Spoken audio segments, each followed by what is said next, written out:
Hello दोस्तों, एक बार फिर से आप सभी का मेरे YouTube चैनल एसके इंग्लिश पर स्वागत है। जैसा कि मैंने कल पहला वीडियो अपलोड किया था, हमारे जो टॉपिक्स थे उनके बारे में मैंने बताया था कौन कौन से टॉपिक्स मैं मेरे YouTube चैनल पर आपको पढ़ाऊँगा, उस पर आपसे चर्चा करूँगा। तो कल हमने अल्फ़ाबेट के बारे में जाना था कि अल्फ़ाबेट के अंदर इंग्लिश को दो भागों में बांटा गया है। आज हम उस टॉपिक के बारे में चर्चा करेंगे जो टॉपिक लगभग बहुत सारे स्टूडेंट्स को हार्ड लगता है। उनको ऐसा लगता है कि ये टॉपिक हमारे दिमाग से बाहर है, हमें ये समझ में नहीं आ सकता है।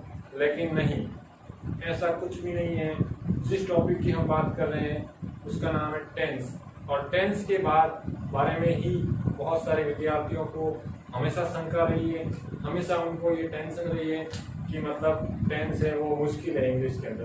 बिल्कुल ऐसा नहीं है, टेंस बहुत ही इजी है। टेंस जितने इजी है उतना इजी दूसरा कोई टॉपिक नहीं है इंग्लिश के अंदर। हम टेंस की चर्चा करेंगे, बहुत ही अच्छी तरीके से आपको समझाएंगे। आपका ध्यान बोर्ड पर और जो मैं बोल रहा हूँ उस पर रहना चाहिए, ताकि अच्छी तरीके से आपको ये टॉपिक जो है टेंस वो आपको समझ में आए। तो चलिए हम चर्चा करते हैं आज के टॉपिक टेंस के बारे में।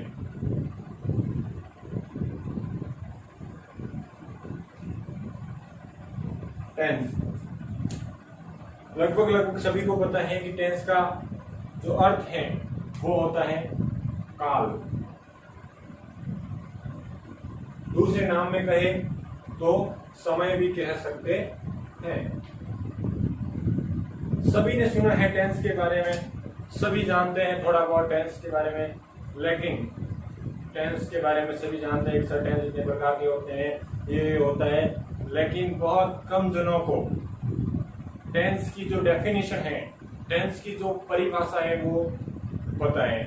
पता ही नहीं है टेंस की परिभाषा क्या है, टेंस की डेफिनेशन क्या है, तो फिर आप टेंस को कैसे पढ़ सकते हैं, आप टेंस को कैसे समझ सकते हैं। तो सबसे पहले बात करूंगा मैं टेंस के डेफिनेशन की।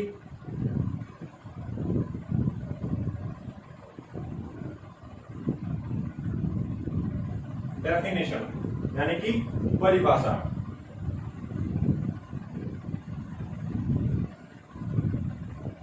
क्या होती है डेफिनेशन टेंस की?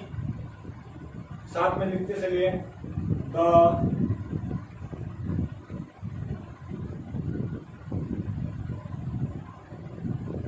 Classification of sentences based on word or time is called tense. The classification of sentences based on word or time यानी कि सेंटेंस यानी कि वाक्यों का वर्गीकरण किसके आधार पर? वर्ड और टाइम, समय या कार्य के आधार पर। कोई भी सेंटेंस है, कोई भी वाक्य है, उसका वर्गीकरण, उसका बंटवारा कार्य के आधार पर और या फिर समय के आधार पर कि कौन सा काम कब शुरू हुआ है या कौन सा काम कब पूरा होगा, कौन सा काम चल रहा है, उस आधार पर कब चल रहा है, कब शुरू होगा, और समय के आधार पर वाक्यों को क्या कर दिया, बांट दिया, और उसी वर्गीकरण को क्या कहते हैं? टेंस कहते हैं। हिंदी में अंदर भी लिखना चाहो तो आप लिख सकते हो।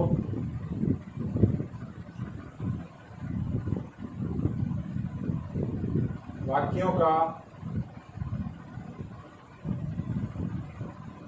कार्य या समय के आधार पर वर्गीकरण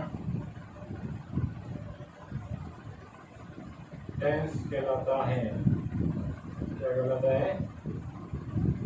टेंस कहलाता है। कोई भी सेंटेंस है, कब शुरू होगा, कौन सा काम हो रहा है, कब हो रहा है, कब पूरा होगा, वो उसका वर्गीकरण, वो क्या है, टेंस है। अब बात करते हैं ये जो टेंस है वो कितने प्रकार के होते हैं।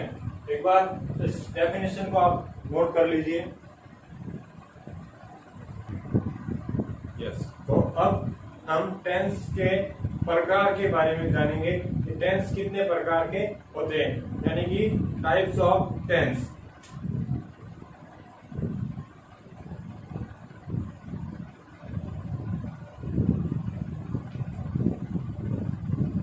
काल के प्रकार, टाइप्स ऑफ टेंस। हिंदी के अंदर भी टेंस काल 3 प्रकार के होते हैं, तो इंग्लिश के अंदर भी हमारे 3 ही प्रकार के होते हैं। कौन कौन से प्रकार तीनों? पहला प्रकार प्रेजेंट टेंस। कौन सा टेंस? प्रेजेंट। हिंदी में प्रेजेंट टेंस को कहेंगे वर्तमान काल, वर्तमान काल। दूसरा पास्ट टेंस, यानी कि हिंदी में भूतकाल। तीसरा फ्यूचर टेंस,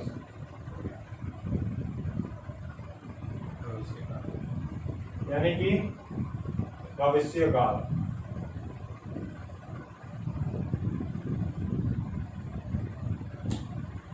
बहुत बार क्या होता है, उच्चारण सही नहीं होता है, बहुत सारे बच्चे इस फ्यूचर को क्या पढ़ते हैं, फुटूरे पढ़ते हैं। क्या पढ़ते हैं? फुटूरे। लेकिन इसको फुटूरे नहीं पढ़ना है, अपने को क्या पढ़ना है, फ्यूचर पढ़ना है। तो 3 प्रकार हो गए, कौन कौन से? प्रेजेंट टेंस, पास्ट टेंस और फ्यूचर टेंस। प्रेजेंट टेंस यानी कि वर्तमान काल। वर्तमान काल कौन सा? जो समय अभी चल रहा है, जो समय अभी चल रहा है, अभी जो चल रहा है वो समय। भूतकाल के अंदर, पास्ट टेंस के अंदर क्या आएगा? जो समय क्या है, बीत गया है। क्या हो गया? बीत गया। और फ्यूचर के अंदर क्या आएगा? जो समय आने वाला है, जो समय आने वाला है वो किस में आएगा? फ्यूचर टेंस में आएगा। 3 प्रकार कौन कौन से? प्रेजेंट टेंस, पास्ट टेंस और फ्यूचर टेंस। फिर क्या कर दिया, ये जो ग्रामर लिखने वाला था उसने क्या कर दिया कि इन टेंस को भी अलग अलग शाखाओं में विभाजित कर दिया, अलग अलग भागों में बांट दिया। प्रत्येक टेंस को क्या कर दिया? अलग अलग भागों में बांट दिया, ताकि स्टूडेंट इसको और आसानी से समझ सके। बहुत ही समझदार था जिसने भी ग्रामर लिखी है, बहुत समझदार था। उसने क्या किया? प्रत्येक टेंस को अलग अलग भागों में बांट दिया। और अलग अलग कितने भागों में बांट दिया? प्रत्येक टेंस को 4 अलग अलग भागों में बांट दिए। कौन से है वो अलग अलग 4 भाग? देखिए,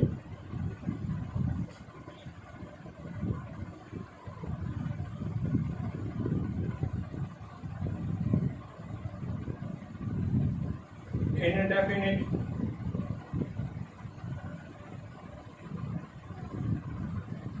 या फिर इसको अपन कह सकते हैं सिंपल।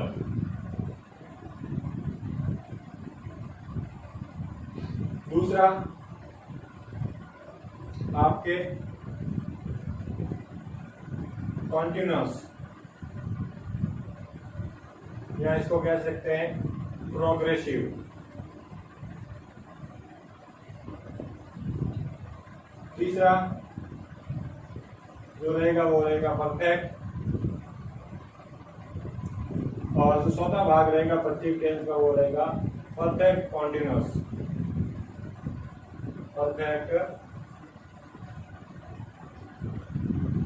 कॉन्टिन्यूअस। इन 4 अलग अलग भागों में क्या कर दिया? प्रत्येक टेंस को, ईच टेंस को अलग अलग 4 भागों में बांट दिया। इंडेफिनिट, या फिर कह सकते हैं सिंपल, कॉन्टिन्यूअस, या उसको कह सकते हैं दूसरे रूप में प्रोग्रेसिव। तीसरा परफेक्ट, और चौथा है परफेक्ट कंटिन्यूअस। तीनों टेंस के अलग अलग 4 रूप कौन से? ये रहेगा। पहले वो प्रेजेंट टेंस है, तो प्रेजेंट टेंस के अंदर क्या आ जाएगा? सिंपल प्रेजेंट, फिर प्रेजेंट कंटिन्यूअस, प्रेजेंट परफेक्ट और प्रेजेंट परफेक्ट कंटिन्यूअस। उसी प्रकार से पास्ट की बात करेंगे तो simple past, past continuous, past perfect और पास्ट परफेक्ट कंटिन्यूअस। फ्यूचर की बात करेंगे तो simple future, future continuous, future perfect और फ्यूचर परफेक्ट कंटिन्यूअस। उसी प्रकार से प्रत्येक टेंस के कितने हो जाएंगे, 4 अलग अलग भाग हो जाएंगे। इस प्रकार से टोटल मिला के पूरे टेंस को मिला के कितने भाग हो जाएंगे, 12 भाग हो जाएंगे। कितने भाग हो जाएंगे, 12। और इन 12 भाग को हम एक एक करके विस्तार से समझेंगे। नोट कर लीजिए।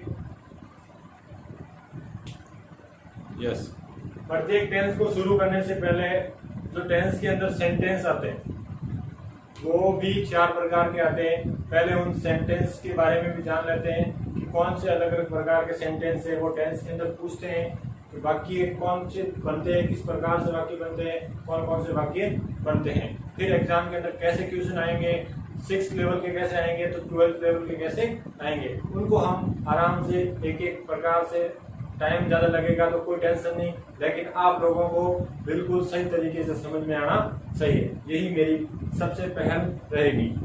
तो देखो, जो सेंटेंस होते हैं वो भी इस टेंस के अंदर 4 प्रकार के होते हैं। कितने, 4 सेंटेंसेस।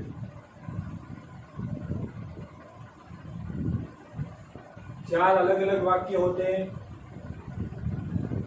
जो टेंस के अंदर पूछते हैं। कौन कौन से? पहला सेंटेंस रहता है आपके अफर्मेटिव।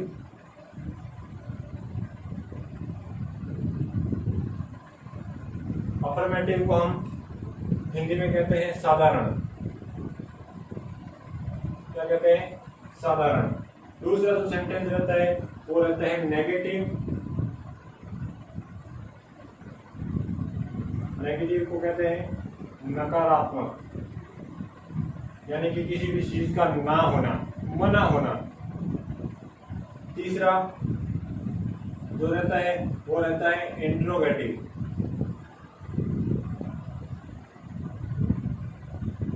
यानी कि प्रश्नवाचक, कोई भी सवाल जवाब करने वाले। चौथा जो भाग रहता है सेंटेंस का वो रहता है इंट्रोगेटिव नेगेटिव।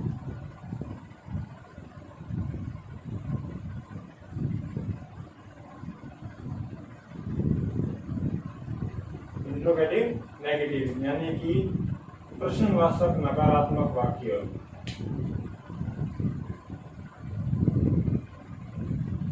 जिसमें प्रश्न भी पूछा जाता है और जो प्रश्न पूछते हैं वो कैसा पूछते हैं? नेगेटिव पूछते हैं। यानी कि मान लो जैसे मैंने कह दिया कि क्या मैं आज नहीं पढ़ाऊंगा, तो एक तो मैं क्वेश्चन भी पूछ रहा हूँ क्या, और बाद में नेगेटिव बात भी कर रहा हूँ कि नहीं पढ़ाऊंगा, तो वो सेंटेंस किस में आएंगे? इंट्रोगेटिव नेगेटिव में आएंगे। ये भी 4 सेंटेंस है जो अपने टेंस के अंदर आएंगे। प्रत्येक टेंस के अंदर इन 4 सेंटेंस का अपन प्रयोग करेंगे, उदाहरण लेंगे, एग्जाम्पल लेंगे और अच्छी तरीके से समझने का प्रयास करेंगे। तो दोस्तों विदा लेता हूँ, आज के लिए इतना ही। कल से हम टेंस को आराम से, पहले टेंस को लेंगे जो कि हमारा रहेगा प्रेजेंट टेंस, उसको हम कल से समझेंगे, अगले वीडियो में देखेंगे। तब तक के लिए थैंक यू। और अभी तक यदि आपने हमारा चैनल एसके इंग्लिश को सब्सक्राइब नहीं किया है तो जल्दी से सब्सक्राइब करें, बेल आइकन पर क्लिक करें ताकि हमारा वीडियो है वो आपको मिलता रहे। और अपने दोस्तों के साथ, अपने परिवार वालों के साथ, अपने घर में पढ़ने वाले बच्चों को हमारा वीडियो बताएं, उनके साथ इस वीडियो को शेयर करें, उनको बुक के अंदर जो भी मैं पढ़ा रहा हूँ वो भी आप पढ़ाते रहें। Thank you.